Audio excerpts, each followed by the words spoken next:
Olá pessoal, boa tarde. Vamos falar aqui rapidinho de ditadura. Problema sério que está acontecendo no nosso país. Mas não vamos falar do conceito ditadura. Nós vamos recapitular aqui os últimos 2 anos. 2 anos atrás nós votamos para presidente um cidadão que era tido como ditador e que daria um golpe na nação. Que nós voltaríamos a 1964, por ser um militar. Então a grande mídia, a mídia podre, a massa podre, não estou generalizando porque existem as exceções, principalmente as redes sociais, que na maioria são imparciais. Mas esse cidadão, mesmo contra todas as previsões e expondo até a sua vida, né, concorreu à presidência da República, passada a eleição, eleito com quase 60 milhões de votos, contra, novamente, repito, todas as previsões da mídia podre, a mídia comprada, contra aquelas pesquisas de Ibope que a gente vê por aí, né? Importante, praticamente sem recurso, né? Praticamente sem recurso. Bom, uma vez eleito, esse cidadão dobrou a manga e começou a trabalhar. Estou falando de Jair Messias Bolsonaro, que todos pregavam como ditador. Ele começa a trabalhar, ele nomeia um ministério técnico, e aí é onde começa o grande problema para os adversários. O país começa a andar, a economia começa a crescer novamente e a gente enxerga a saída de uma recessão que estávamos vivendo de quase 30 anos.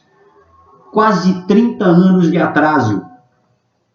Então a gente vê um país começar a andar, a economia se recuperando, o desemprego caindo, o risco país diminuindo e nós brasileiros, o Brasil, nossa pátria, sendo enxergada de outra forma lá fora. Essa é a nação, esse é o país que todos nós queremos e sonhávamos há muito tempo em ter. Ao nomear um ministério técnico e não político, como era de praxe, o presidente consegue alguns desafetos. Aliás, o presidente não. A população começa a descobrir os inimigos.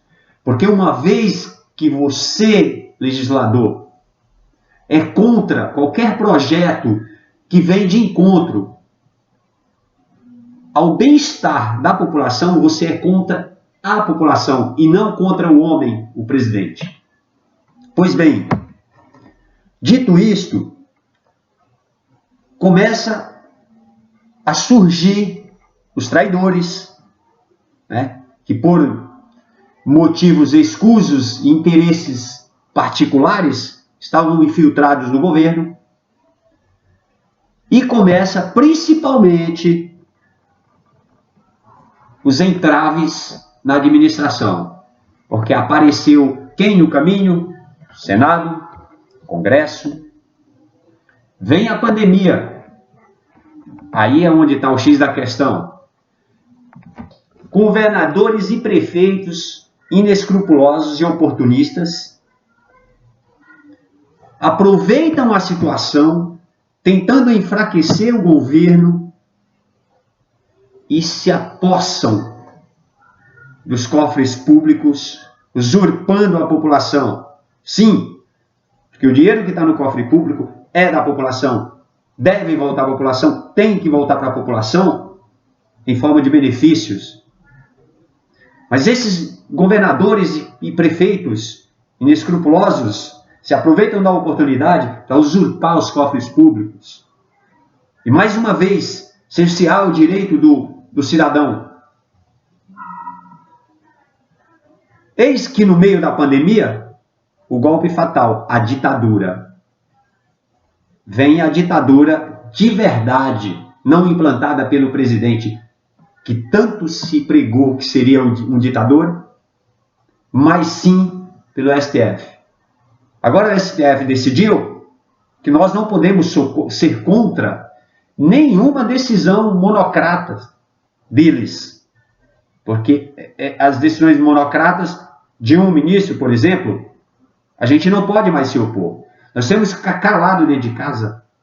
Nós temos que ficar em silêncio, vendo eles destruírem os nossos sonhos, dando poderes, novamente, decisões monocratas, dando poderes a prefeitos e governadores decidirem o que fazer, estados e municípios. Aí veja, com essa decisão, nós temos estados e municípios quebrados por decisões eleitoreiras dos gestores dessas esferas.